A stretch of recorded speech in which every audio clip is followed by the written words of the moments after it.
பொங்கல் பண்டிகை களை கட்டியது. ஏழை எளிய மக்களுக்கு அரிசி, வெல்லம் உள்ளிட்ட பொங்கல் பொருள் வழங்குகிறார் கேப்டன். ஸ்பெக்ட்ரம் ஊழலை அறிவித்த கணக்கு தணிக்கை அதிகாரியை குறை கூறுவதா? கபில் சிபலுக்கு பொது கணக்கு குழு கண்டனம். பொங்கல் பண்டிகையொட்டி 5000 போலீசார் பாதுகாப்பு. சென்னை மாநகர காவல்துறை அறிவிப்பு. தமிழக மீனவரை கொன்ற இலங்கை கடற்படை, சட்டப்பேரவையில் கண்டனம்.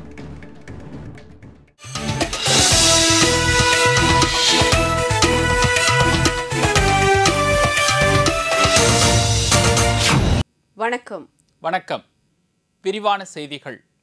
ஏழை எளிய மக்களுக்கு பொங்கல் விழா மகிழ்ச்சிகரமாக அமைய விழுப்புரத்தில் நாளை மறுநாள் கேப்டன் விஜயகாந்த் பச்சரிசி, வெல்லம், முந்திரி பருப்பு போன்ற பொங்கல் பொருட்களை வழங்குகிறார்.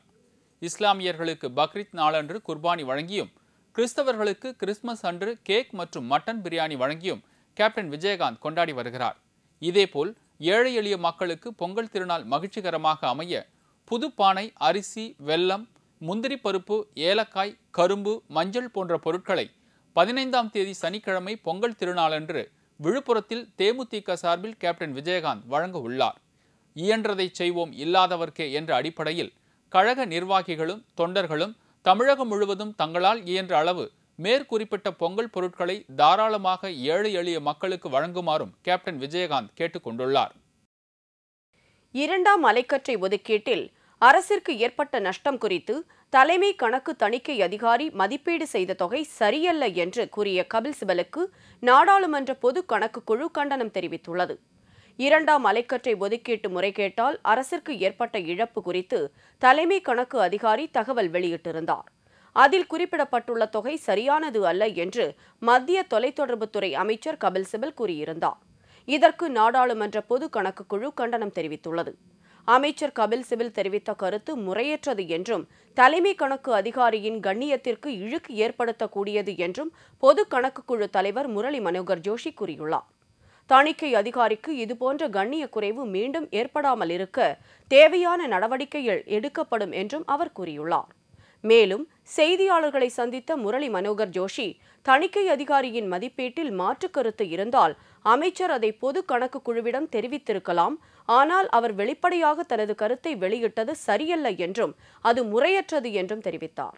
மேலும் தலைமை கணக்கு அதிகாரி இழப்பு எவ்வளவு என்பதை தோராயமாக 3 வெவ்வேறு வழிகளில் மதிப்பிட்டுள்ளார் என்றும், அவர் கணக்கிட்டதுதான் சரியானது, இறுதியானது என்றும் அவர் தெரிவிக்கவில்லை என்றும் முரளி மனோகர் ஜோஷி கூறினார். சாலை விபத்துகளில் இறப்பவர்கள் பெரும்பாலும் பாதசாரிகள் என்று சென்னை காவல்துறை ஆணையர் கூறியுள்ளார். சென்னை மாநகர காவல்துறையின் செயல்பாடுகள் குறித்து ஆணையர் ராஜேந்திரன் இன்று செய்தியாளர்களிடம் விளக்கினார். கணினி விளக்க காட்சிகளுடன் புள்ளி விவரங்களை அவர் விளக்கினார். அப்போது சாலை விபத்துகள் பெருமளவில் குறைந்துவிட்டதாக ராஜேந்திரன் தெரிவித்தார்.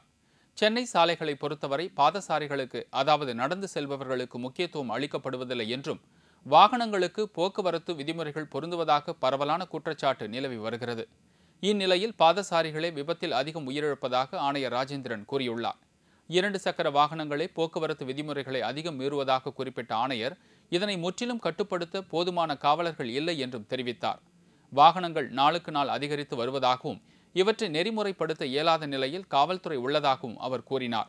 குற்றங்களை கண்காணிப்பதில் சிசிடிவி கேமராக்கள் காவல்துறைக்கு அதிக உதவியாக இருப்பதாகவும், மாநகர் முழுவதும் கண்காணிப்பு பட சாதனங்களை அதிகரிக்க திட்டமிட்டுள்ளதாகவும் அவர் குறிப்பிட்டார். கணினி தொடர்பான வழக்குகள், வங்கி மோசடிகள் அதிகரித்து வருவதாக ஆணையர் தெரிவித்தார். நாளையிலிருந்து 4 பீச் பகீஸ் மெரினா பீச்சில் ஓட்டப்படும். இது போக காணும் பொங்கலுக்கு சில ஏற்பாடுகள் பண்ணியிருக்கோம். மாட்டு வண்டிகள்லாம் நேராக பீச்சுக்குள்ளேயே விட மாட்டோம். கொஞ்சம் தூரத்தில் நிற்க வச்சுட்டு அங்கேருந்து இறங்கி நடந்து போக சொல்ல போகிறோம். அதே மாதிரி நிறைய சைன் போர்ட்ஸ் வைக்க போகிறோம். Maximum man power, watch towers இதெல்லாம் பிளான் பண்ணிகிட்டு இருக்கோம். அண்ட் நிறைய பெட்ரோலிங்கும் உள்ளே இருக்கும். மஃப்டியில் நிறைய பெட்ரோலிங் இருக்கும். அப்புறம் இந்த கிரிமினல்ஸ் படம்லாம் நிறைய டிஸ்பிளே பண்ணுவாங்க பீச்சில். அண்ட் அதே மாதிரி டைவர்ஸ் எம்ப்ளாய் பண்ணுவோம் அலாங் த கோஸ்ட். பொங்கல் பண்டிகையொட்டி சென்னையில் 5000 போலீசார் பாதுகாப்பு பணியில் ஈடுபடுத்தப்பட்டுள்ளதாகவும் அவர் தெரிவித்தார்.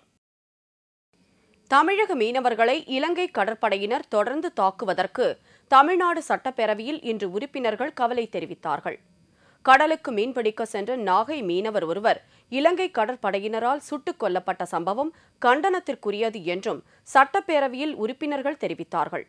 இலங்கை கடற்படையின் அத்துமீறல் குறித்து கடும் நடவடிக்கை எடுக்குமாறு மத்திய அரசிற்கு தமிழக முதலமைச்சர் கடிதம் எழுதியிருப்பதாக சட்டப்பேரவையில் துணை முதல்வர் அறிவித்தார்.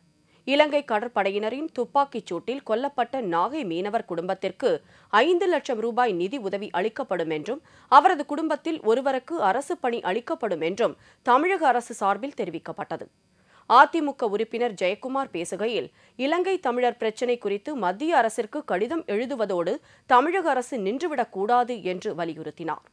இலங்கை கடற்படையின் அத்துமீறலை கண்டித்து தமிழ்நாடு சட்டப்பேரவையில் தீர்மானம் இயற்றப்பட வேண்டும் என்றும் உறுப்பினர்கள் வலியுறுத்தினார்கள். நேயர்கள் விரும்பும் வகையில் செய்திகளை வெளியிட்டு வரும் நமது கேப்டன் டிவி வரும் 15ஆம் தேதி தை திங்கள் முதல் நாளிலிருந்து தனது செய்தி ஒளிபரப்பு நேரத்தில் சிறிது மாற்றம் செய்துள்ளது. அதன்படி காலை தை திங்கள் முதல் நாளிலிருந்து காலை 7 மணிக்கு கேப்டன் டிவியில் செய்தி ஒளிபரப்பாகும். பகல் செய்தி வழக்கம் போல் 1 மணிக்கு ஒளிபரப்பப்படும். மாலை 6 மணிக்கு வெளியாகும் தலைப்பு செய்தி நேரத்திலும் மாற்றம் இல்லை. இரவு நேரத்தில் 8 மணிக்கு கேப்டன் செய்தி ஒளிபரப்பப்படும். இரவு 10 மணிக்கும் செய்தி ஒளிபரப்பாகும். கேப்டன் டிவி நேயர்களின் வசதியை முன்னிட்டு இந்த மாற்றங்கள் செய்யப்பட்டுள்ளன. மீண்டும் முக்கிய செய்திகள். ஏழை எளிய மக்களுக்கு பொங்கல் விழா மகிழ்ச்சிகரமாக அமைய விழுப்புரத்தில் நாளை மறுநாள் கேப்டன் விஜயகாந்த் பச்சரிசி, வெல்லம், முந்திரி பருப்பு போன்ற பொங்கல் பொருட்களை வழங்குகிறார். 2ஆம் மலைக்கற்றை ஒதுக்கீட்டில் அரசிற்கு ஏற்பட்ட நஷ்டம் குறித்து தலைமை கணக்கு தணிக்கை அதிகாரி மதிப்பீடு செய்த தொகை சரியல்ல என்று கூறிய கபில் சிபலுக்கு நாடாளுமன்ற பொது கணக்கு குழு கண்டனம் தெரிவித்துள்ளது. பொங்கல் பண்டிகையையொட்டி சென்னையில் 5000 போலீசார் பாதுகாப்பு பணியில் ஈடுபடுத்தப்பட்டுள்ளதாக சென்னை காவல்துறை ஆணையர் கூறியுள்ளார். தமிழக மீனவர்களை இலங்கை கடற்படையினர் தொடர்ந்து தாக்குவதற்கு தமிழ்நாடு சட்டப்பேரவையில் இன்று உறுப்பினர்கள் கவலை தெரிவித்தனர். இத்துடன் செய்திகள் நிறைவடைந்தன. மீண்டும் செய்திகள் இரவு 10 மணிக்கு. உங்களது பிரச்சனைகளுக்கு உடனடி தீர்வு காண 30134600 என்ற கேப்டன் டிவியின் தொலைபேசி எண்ணுக்கு தொடர்பு கொள்ளுங்கள். வணக்கம். வணக்கம்.